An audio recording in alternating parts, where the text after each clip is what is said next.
तो फ्रेंड जैसा कि आप सभी को पता है हम लोग यहाँ पर सीडीपी पेपर 1 और पेपर 2 दोनों के प्रीवियस ईयर क्वेश्चन पेपर को सॉल्व करें, जिसमें हम लोग टॉपिक वाइज सभी प्रीवियस ईयर क्वेश्चन पेपर को यहाँ पर कवर अप करने वाले हैं कि इसके जो पहले के टॉपिक है वो मैंने करा रखे हैं। तो अगर आपने वो क्लास नहीं देखी तो जाकर के प्लेलिस्ट सेक्शन में देखिए, वो सारी की सारी क्लासेस आपको वहाँ पर मिल जाएगी। आज जो आपका नेक्स्ट टॉपिक है वह है बाल विकास के सिद्धांत यानी प्रिंसिपल्स ऑफ चाइल्ड डेवलपमेंट। इससे रिलेट करके आपके एग्जाम में किस तरीके से क्वेश्चन बने, उन सभी क्वेश्चनों को आज के इस वीडियो में हम लोग कवर अप करने वाले हैं। ये क्लासेस है डेली 12 PM पे आप लोगों को यहाँ पर मिल जाएगी। इसके अलावा डेली 6 PM पे आप लोगों को हिंदी पेडागोजी की भी टॉपिक सीरीज मिल जाएगी, इसमें कि हम लोग टॉपिक वाइज सभी प्रीवियस ईयर क्वेश्चन पेपर को डिस्कस कर रहे हैं। उसकी भी क्लास आपको प्ले सेशन में मिल जाएगी। यहाँ पर फर्स्ट क्वेश्चन है आपका, विकास का शीर्षगामी सिद्धांत प्रतिपादित करता है कि ये क्वेश्चन आपका सीटेड जून 2022 में बना। क्या ऑप्शन दे रखा है आपको, विकास सिर से पैर की ओर होता है। देखिए यहाँ पर इसका नाम है शीर्षगामी सिद्धांत, यानी विकास कैसे होगा, सिर से पैर की तरफ होगा। ठीक है, बट यहाँ पर क्या दे रखा है, पैर से सिर की ओर, तो ये ऑप्शन नहीं होगा। विकास सिर से पैर की ओर होता है, बिल्कुल सही बात। यही जो है विकास के शीर्षगामी का सिद्धांत कहते हैं, यानी जो सेफलोकॉर्डल का सिद्धांत है वो क्या कहता है, विकास सिर से पैर की तरफ होता है। यानी पहले आप अपना सर संभालना सीखते हो, उसके बाद जो है आपके जो भुजाएं होती है उस पर आपका कंट्रोल होता है, फिर उसके बाद में जो आपकी बाकी के अंग होते हैं उन पे आपका कंट्रोल आता है ना। तो यहाँ पर सेकंड ऑप्शन आपका करेक्ट आंसर हो जाएगा। इसके बाद में क्या दे रखा है, विकास केंद्र से छोरों तक होता है। देखिए ये विकास के अधोगामी का सिद्धांत कहता है ना, यानी प्रॉक्सिमल डिस्टल का सिद्धांत कहता है। ये क्या कहता है कि जो हमारा डेवलपमेंट होता है ये शरीर के केंद्रीय भाग से बाहरी भाग की तरफ होता है। यानी कि पहले जो हमारी स्पाइनल कॉर्ड होती है, रीढ़ की हड्डी होती है, उसका विकास होता है। उसके बाद में जो हमारे आर्म्स होती है, भुजाएं होती हैं, उनका विकास होता है ना। तो ये किस सिद्धांत को बताता है, यहाँ पर विकास के अधोगामी का सिद्धांत बताता है। बट यहाँ पर हमसे पूछा क्या है, शीर्षगामी सिद्धांत पूछा है, तो इसलिए ये ऑप्शन नहीं होगा। विकास छोरों से केंद्र की ओर बढ़ता है। देखिए ये विकास का कोई सिद्धांत नहीं है, तो ये नहीं होगा आपका यहाँ पर सिंपली आपका सेकंड ऑप्शन कर। नेक्स्ट है, ये क्वेश्चन आपका सीटेड फरवरी 2015 में बना। इनमें से कौन सा बाल विकास का एक सिद्धांत है। फर्स्ट ऑप्शन क्या दे रखा है, विकास परिपक्वन तथा अनुभव के बीच अन्योन्य क्रिया के कारण घटित होता है। बिल्कुल सही बात, फर्स्ट ही ऑप्शन आपका यहाँ पर राइट आंसर हो जाएगा, क्योंकि जो हमारा डेवलपमेंट होता है ये क्या होता है, हमारी हेरिडिटी और इन्वायरमेंट का गुणनफल होता है। और जो हमारी परिपक्वता है यानी मेच्योरिटी है, इसका संबंध किससे होता है, हमारी आनुवंशिकता से, हेरिडिटी से। ठीक है, इसके अलावा एक्सपीरियंस, अनुभव का संबंध किससे होता है, हमारे इन्वायरमेंट से। ठीक है, तो यहाँ पर फर्स्ट ही ऑप्शन जो है राइट आंसर दे रखा है। यानी जितनी भी चीज़ें हमें मिली हुई है वो कहाँ से मिली है, या तो हमें हमारी आनुवंशिकता से मिली है, या तो हमने अपने इन्वायरमेंट से ग्रहण की है ना। तो फर्स्ट ऑप्शन करेक्ट आंसर है। यहाँ पर नेक्स्ट क्या दे रखा है, विकास प्रत्येक बच्चे की गति का सही ढंग से अनुमान लगा सकता है। देखिए ये कहना यहाँ पर बिल्कुल गलत हो जाएगा। हम प्रत्येक बच्चे की जो दर है, जो गति है, उसका सही तरीके से अनुमान नहीं लगा सकते। हाँ, कुछ हद तक जो है इसको प्रिडिक्ट कर सकते हैं, कुछ हद तक इसका पूर्वानुमान लगा सकते हैं, बट एकदम सही नहीं इसका अनुमान लगा सकते। तो इसलिए ये ऑप्शन गलत हो जाएगा। अनुभव विकास का एकमात्र निर्धारक है। देखिए यहाँ पर ये ऑप्शन नहीं होगा, क्योंकि अभी मैंने आप लोगों को बताया जो एक्सपीरियंस हम करते हैं इसका संबंध किससे होता है, हमारे वातावरण से। ठीक है, इन्वायरमेंट से। बट जो हमारा विकास होता है इसमें हमारे हेरिडिटी, आनुवंशिकता का भी रोल होता है ना। बट यहाँ पर दे रखा है अनुभव विकास का एकमात्र निर्धारक है, तो ये ऑप्शन भी नहीं होगा आपका। यहाँ पर विकास प्रबलन तथा दंड के द्वारा सुनिश्चित किया जाता है, तो ये कहना तो बिल्कुल गलत हो जाएगा आपका यहाँ पर, क्योंकि हम किसी को दंड देकर उसका जो है विकास अच्छा नहीं कर सकते। ठीक है, तो ये नहीं होगा। ये तो उस चीज़ पर डिपेंड करता है कि हमें हमारी हेरिडिटी, आनुवंशिकता कैसी मिली, हमें इन्वायरमेंट कैसा मिला। ठीक है, तो यहाँ पर इस ऑप्शन का तो कोई मतलब ही नहीं है। फर्स्ट ऑप्शन आपका करेक्ट है। नेक्स्ट, अब यहाँ पर क्वेश्चन क्या दे रखा है, शरीर के केंद्रीय भागों से परिधियों या अंगांगों की ओर का विकास दर्शाता है। ये क्वेश्चन आपका बना था सीटेड दिसंबर 2018 में। विकेंद्रित विकास के सिद्धांत को देखिए, ये विकेंद्रित विकास का सिद्धांत नहीं होता, तो ये ऑप्शन नहीं है, क्योंकि अभी मैंने आप लोगों को बताया कि जहाँ पर शरीर के केंद्रीय भाग से बाहरी भाग की तरफ विकास की बात की जाए वहाँ पर क्या होगा, विकास के अधोगामी का सिद्धांत हो। यहाँ पर उसी चीज़ की बात की गई है, शरीर के केंद्रीय भाग से परिधियों यानी बाहर की तरफ जो विकास होता है। ठीक है, तो उसको क्या बोलते हैं हम, विकास के अधोगामी का सिद्धांत है ना। तो यहाँ पर आपका क्या हो जाएगा, मध्य बाह्य विकास का सिद्धांतों को। तो यहाँ पर हिंदी में जो है आपको कोई भी नाम दे सकता है, बस सिंपली आपको इस चीज़ को समझना है जहाँ पर शरीर के केंद्रीय भाग से बाहरी भाग की तरफ बात की जाए। ठीक है, तो यहाँ पर सेकंड ऑप्शन राइट आंसर हो जाएगा, यानी मध्य से बाहरी भाग की तरफ जो है विकास के सिद्धांत को दर्शाता है। सोपानीय विकास के सिद्धांतों को देखिए ये नहीं होगा आपका यहाँ पर, विकरणीय विकास के सिद्धांतों को ये इससे संबंध नहीं रखता है। ठीक है, यहाँ पर सिंपली शरीर के केंद्रीय भाग से पूछा हुआ था, तो सेकेंड ऑप्शन करेक्ट है। नेक्स्ट, अब यहाँ पर क्वेश्चन क्या दे रखा है, ये क्वेश्चन आपका सीटेड जुलाई 2019 में बना, निम्नलिखित में से कौन सा विकास का सिद्धांत नहीं है, है ना।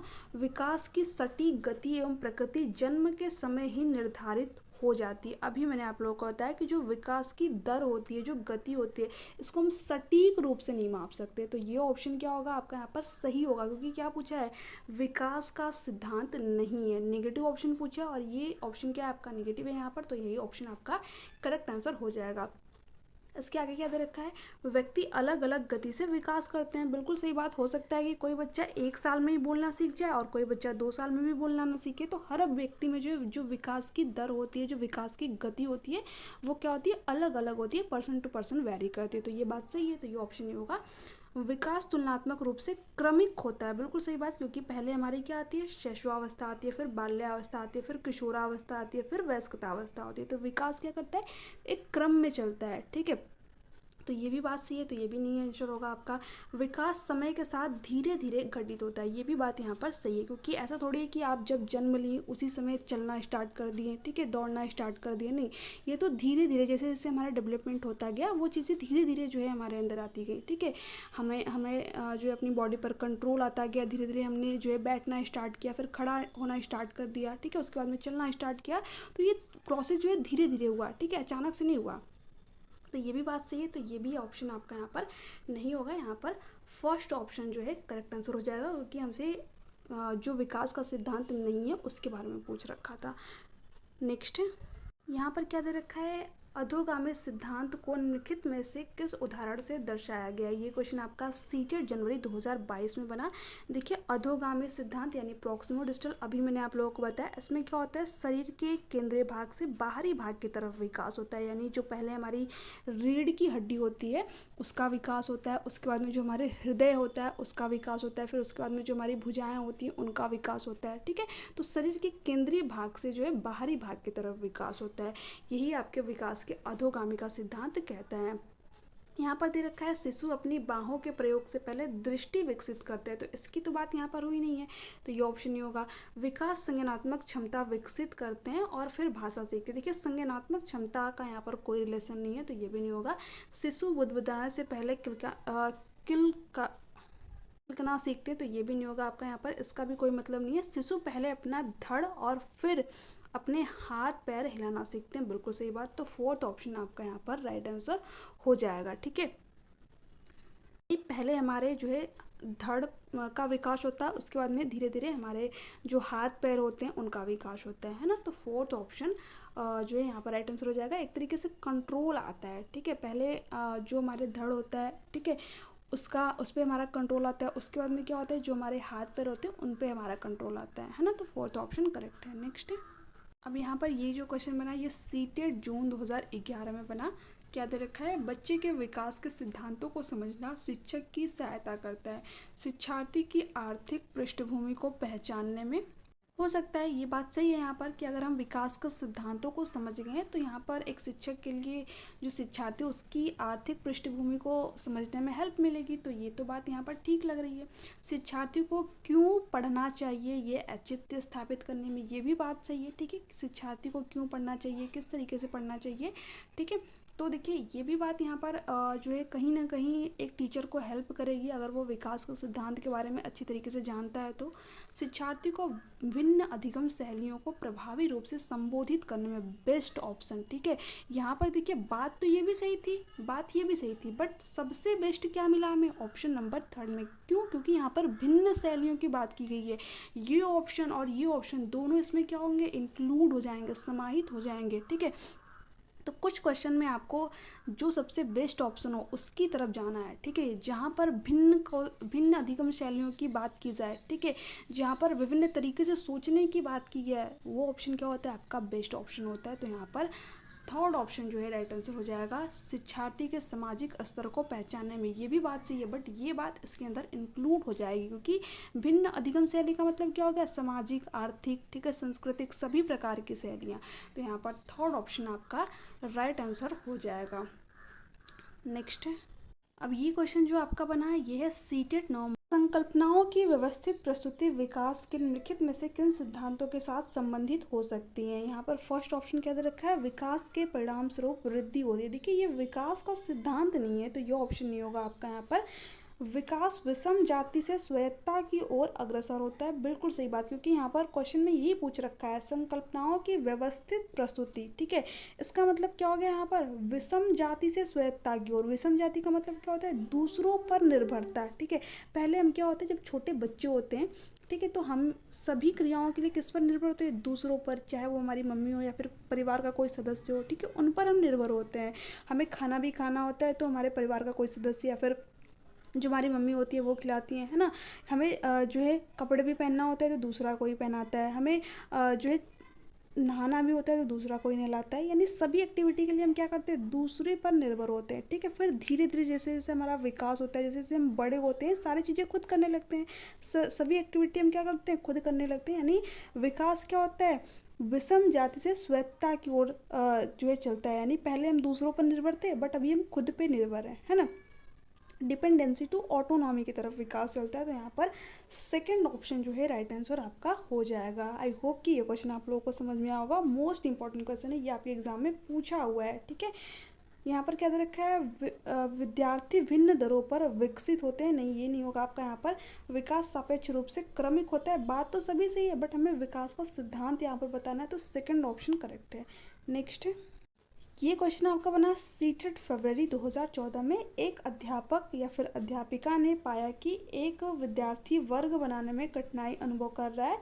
उसने अनुमान लगाया कि वह हीरे यानी कि डायमंड का चित्र बनाने में भी कठिनाई अनुभव करेगा। उसने निम्नलिखित में से किस सिद्धांत पर आधारित होकर यह अनुमान लगाया। विकास निरंतरीय होता रहता है। देखिए ये तो यहाँ पर नहीं बोला गया है, ठीक है, कि यहाँ पर विकास की निरंतरता की बात नहीं की गई है। ये तो इस सिद्धांत को दर्शाता है कि विकास माँ के गर्भ से स्टार्ट होता है और जब तक हमारे मृत्यु नहीं होती है तब तक चलता रहता है।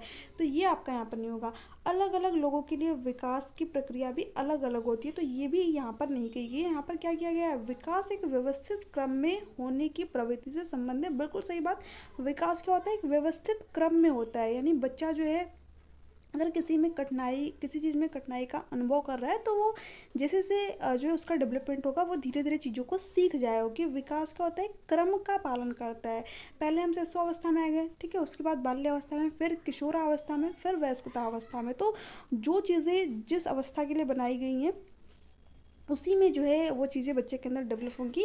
थोड़ा बहुत जो है उसमें समय चेंज हो सकता है, कुछ बच्चों को ज़्यादा समय लग सकता है, कुछ बच्चों को कम समय लग सकता है, बट हर बच्चा जो है इन स्टेजेस से ही होकर गुजरेगा, है ना। तो यहाँ पर थर्ड ऑप्शन करेक्ट है। विकास की प्रक्रिया उत्परिवर्तनीय प्रक्रिया है। देखिए यहाँ पर नेक्स्ट क्वेश्चन क्या है, बाल विकास का कौन सा सिद्धांत यह बताता है कि एक बालक पहले पूरे हाथ को, फिर उंगलियों को और फिर हाथ पैर उंगलियों को एक साथ चलाना सीखता है, ठीक है। यहाँ पर ऑप्शन क्या दे रखा है, परस्पर संबंध का सिद्धांत। देखिए परस्पर संबंध का सिद्धांत क्या बताता है, जो हमारे विकास के पक्ष होते हैं, कौन कौन से, PCSC यानी कि फिजिकल, कॉग्निटिव और सोशियो इमोशनल जो पक्ष होते हैं, ये क्या होते हैं, आपस में संबंधित होते हैं, इंटर रिलेटेड होते हैं। तो ये इसकी बात तो यहाँ पर नहीं हुई है। सामाजिक अधिगम का सिद्धांत, देखिए यहाँ पर कहीं पर समाज की बात हुई है, बिल्कुल नहीं हुई है, तो ये भी ऑप्शन नहीं होगा। एकीकरण का सिद्धांत, बिल्कुल सही बात। बच्चा क्या करता है, पहले जो है अपने पूरे हाथों को, फिर उंगलियों को और फिर हाथ और उंगलियों को एक साथ चलाना सीखता है। इसको थोड़ा यहाँ पर समझिए, जैसे कि कोई छोटा बच्चा है, ठीक है, अगर आप उसको कोई बॉल लाने को कह दे तो वो क्या करेगा, पहले अपने पूरे दोनों हाथों से पकड़ करके लाएगा, ठीक है। उसके बाद में जैसे जैसे उसका विकास होता है, आप उसको जो है कोई बॉल लाने को कह दीजिए तो वो क्या करते हैं, जो अपनी फिंगर्स होती है उनके थ्रू भी उस बॉल को लेकर के चलाएगा, ठीक है। फिर जब उसका और विकास होता है अच्छी तरीके से, फिर वो क्या करता है, जो है जैसे कि हम लोग बैट बॉल खेलते हैं तो उसमें क्या करते हैं, जो हमारे हाथ होते हैं और जो हमारी फिंगर्स होती हैं दोनों का यूज करते हैं, है ना। तो यहाँ पर उसने क्या किया, एकीकृत कर लिया। तो यहाँ पर थर्ड वाला ऑप्शन जो है राइट आंसर हो जाएगा। जब हम सभी अंगों को क्या करते हैं, एक साथ जो है यूज करते हैं, एकीकृत कर देते हैं, तो वहाँ पर जो है एकीकरण का सिद्धांत होता है। तो यहाँ पर थर्ड ऑप्शन आपका करेक्ट है। निरंतरता की यहाँ पर बात नहीं हुई है, इसके बारे में मैंने आप लोगों को भी बताया। ये क्या कहता है कि विकास माँ के गर्भ से स्टार्ट होता है और जब तक हमारी मृत्यु नहीं होती है तब तक चलता रहता है। तो ये नहीं होगा, यहाँ पर थर्ड ऑप्शन करेक्ट है। नेक्स्ट क्वेश्चन क्या है, बाल विकास का निम्नलिखित में से कौन सा सिद्धांत यह बताता है कि बालक सबसे पहले अपने सिर और भुजाओं की गति पर नियंत्रित करना सीखता है और फिर उसके बाद अपने पैरों पर। तो इस क्वेश्चन को मैंने अभी आप लोगों के साथ में डिस्कस किया था, जब मैंने आप लोगों के साथ में यहाँ पर फर्स्ट क्वेश्चन डिस्कस किया था। मैंने आप लोगों को एक सिद्धांत बताया था यहाँ पर, शीर्षगामी का सिद्धांत, विकास के शीर्षगामी का सिद्धांत यानी सेफ्लोकॉर्डल का सिद्धांत। वो क्या कहता है, विकास सिर से पैर की तरफ होती है, यानी बच्चा क्या करता है, पहले अपने सिर को संभालना सीखता है। ठीक है, आपने छोटे बच्चों को देखा ही होगा कि आप जो है उनको क्या करते हैं, हाथ के पास में जो बिल्कुल छोटा बच्चा होता है, जैसे कि 2-3 मंथ का अगर बच्चा है, 1 महीने का बच्चा है, तो उसके सिर के पास में हम लोग हाथ रख के उस बच्चे को उठाते हैं, है ना। तो क्योंकि बच्चे का अपने सिर पर कंट्रोल नहीं है, ठीक है। तो बच्चे क्या करता है, पहले अपना सिर संभालना सीखता है, उसके बाद में जो उसकी भुजाएं होती हैं उसको संभालना सीखता है, फिर धीरे धीरे जो है अपने पैरों पर भी उसका कंट्रोल आ जाता है। क्यों? क्योंकि जो विकास का शीर्षगामी का सिद्धांत है वो यही कह रहा है कि विकास सिर से पैर की तरफ होता है। ठीक है, तो यहाँ पर विकास क्रम की एक रूपता का सिद्धांत, ये नहीं होगा आपका यहाँ पर। परस्पर संबंध का सिद्धांत, इसके बारे में मैंने अभी आप लोगों को बताया, तो ये भी नहीं होगा। ये क्या होगा, विकास के दिशा का सिद्धांत। इसी के अंदर आ जाता है आपका शीर्षगामी सिद्धांत और जो मैंने आप लोगों को बताया अधोगामी सिद्धांत। ठीक है, तो आपको ये चीज़ ध्यान रखनी है कि शीर्षगामी सिद्धांत और अधोगामी सिद्धांत जो है किस सिद्धांत के अंतर्गत आता है, विकास की दिशा का सिद्धांत। यहाँ पर थर्ड ऑप्शन करेक्ट है, एकीकरण का सिद्धांत नहीं होगा आपका यहाँ पर। नेक्स्ट, ये देखिए क्वेश्चन क्या पूछा, और इस तरीके के क्वेश्चन अभी आपके एग्जाम में ज़्यादा आने लगे हैं। बाल विकास के विभिन्न सिद्धांतों के आधार पर निम्नलिखित में से कौन से कथन सत्य हैं। विकास की प्रक्रिया क्रमबद्ध रूप से आगे बढ़ती है, बिल्कुल सही बात है। अभी मैंने आप लोगों को बताया कि हर बच्चा जो है पहले शिशुअवस्था में आएगा, फिर बाल्यावस्था, किशोरावस्था, फिर वयस्कता अवस्था में, है ना। तो विकास क्या होती है, क्रमबद्ध प्रक्रिया है, तो ये तो आपका सही है। विकास धीरे धीरे एवं निश्चित समय पर होता है, बिल्कुल सही बात। जैसे अभी मैंने आप लोगों को बताया कि एक छोटा बच्चा है, तो ऐसा तो है नहीं कि आज रात में वो सोया कल दौड़ना स्टार्ट कर दिया, ऐसा तो बिल्कुल नहीं होगा। ठीक है, धीरे धीरे जो है जैसे जैसे उसका विकास होगा, फिर बच्चा जो है चलना सीखेगा, फिर उसके बाद में जो है दौड़ना सीखेगा। ठीक है, तो विकास क्या होता है, एक निश्चित समय पर होता है। तो ये भी बात सही है। विकास की जाति विशेष के सभी समुदाय में विकास की कुछ समान विशेषताएं दिखाई पड़ती हैं, ये भी बात बिल्कुल सही है। आप जिस संस्कृति में रहते हैं, जिस जाति समुदाय में रहते हैं, वो चीज़ें जो है आपको इफ़ेक्ट करती हैं, आपको प्रभावित करती हैं। कहीं ना कहीं जो है आपके अंदर भी वही सारी चीज़ें जो है दिखाई देती हैं, उसी तरीके से जो है आपका नेचर होता है, स्वभाव होता है। तो ये बात भी सही है, क्योंकि हम अपने हेरिडिटी और इन्वायरमेंट के ही तो प्रोडक्ट हैं। जो चीज़ें हम देखेंगे वही चीज़ें तो हम सीखेंगे। तो A, B, C तीनों ही बातें सही है, तो फोर्थ ऑप्शन आपका यहाँ पर करेक्ट हो जाएगा। नेक्स्ट, यहाँ पर नेक्स्ट क्वेश्चन क्या है, बाल विकास के विभिन्न आयामों की जानकारी शिक्षकों के लिए क्यों आवश्यक है। बालक की समस्या का निदान करने के लिए, सही बात है। अगर हम बच्चे के विभिन्न आयामों के बारे में जान पाएंगे, कौन कौन से, उसका जो शारीरिक विकास है, संज्ञानात्मक विकास है, सोशियो इमोशनल विकास है, यानी कि सामाजिक और संवेगात्मक विकास है, अगर हम इन आयामों के बारे में जान पाएंगे तो उसकी समस्या का निदान जो है अच्छी तरीके से कर पाएंगे। तो ये तो सही है। बालक के लिए उपयुक्त शिक्षण विधि अपनाने के लिए, ये भी बात सही है। अगर हम बच्चे की जो है समस्या को जान पाएँ, उनके आयाम को जान पाएँ, तो हम क्या करेंगे, उसके अकॉर्डिंग जो टीचिंग मेथड है उसको तैयार करेंगे, उसमें चेंजेस लाएंगे। तो ये भी बात सही है। बालक के लिए उपयुक्त शैक्षिक वातावरण के निर्माण के लिए, अभी मैंने आप लोगों को बताया कि हम क्या करेंगे, बच्चे के अकॉर्डिंग जो है शिक्षण विधि तैयार करेंगे, उसके अकॉर्डिंग जो है इन्वायरमेंट क्रिएट करेंगे। तो यहाँ पर फोर्थ ऑप्शन करेक्ट आंसर हो जाएगा, A, B और C, है ना। नेक्स्ट है, निम्नलिखित में से कौन बालक के विकास को प्रभावित करने वाला आंतरिक कारक है। ठीक है, देखिए आंतरिक कारक की यहाँ पर बात हुई है। देखिए बुद्धि क्या हो जाएगी, आंतरिक कारक हो जाएगी। उसके बाद में लिखा है शारीरिक कारक, ये भी क्या हो जाएगा, आंतरिक कारक हो जाएगा, क्योंकि ये भी कहीं ना कहीं हमारे हेरिडिटी से ही हमको मिली है। ठीक है, आनुवंशिक गुण, ये भी बात सही है। तो A, B, C आपका क्या हो जाएगा, यहाँ पर राइट आंसर हो जाएगा। नेक्स्ट है, निम्नलिखित में से कौन बालक के विकास को प्रभावित करने वाला बाह्य कारक है आर्थिक स्थिति, बिल्कुल सही बात है। ऐसा तो है नहीं कि हम आर्थिक स्थिति को अपनी आनुवंशिकता हेरिडिटी से लेकर के आते हैं, तो ये सही है आपका। सामाजिक स्थिति, बिल्कुल सही बात है। सामाजिक स्थिति, बच्चा जिस समाज में रहता है वो चीज़ क्या करती है, उसके विकास को प्रभावित करती है। इसके साथ में जीवन की घटनाएं, ठीक है, अगर कोई व्यक्ति है उसका बहुत ही अच्छा जो है अपने जीवन में एक्सपीरियंस नहीं रहा हो, उसके जीवन में बहुत सारी खराब जो है घटनाएं घटी हो, तो वो कहीं ना कहीं उसके विकास को प्रभावित करती हैं, तो ये भी बात सही है। तो ए बी सी आपका यहाँ पर करेक्ट आंसर हो जाएगा। नेक्स्ट है, शिक्षक बाल मनोविज्ञान के द्वारा बालकों को बुद्धि तथा रुचियों की जानकारी लेकर शिक्षा देता है। बिल्कुल सही बात है, यहाँ पर फर्स्ट ऑप्शन तो करेक्ट है, प्रकृति को जानकर शिक्षा देता है। तो बाल मनोविज्ञान तो इसी का अध्ययन है ना, प्रकृति को जानना, बालक की रुचियों के बारे में जानना, तो ये भी बात सही है।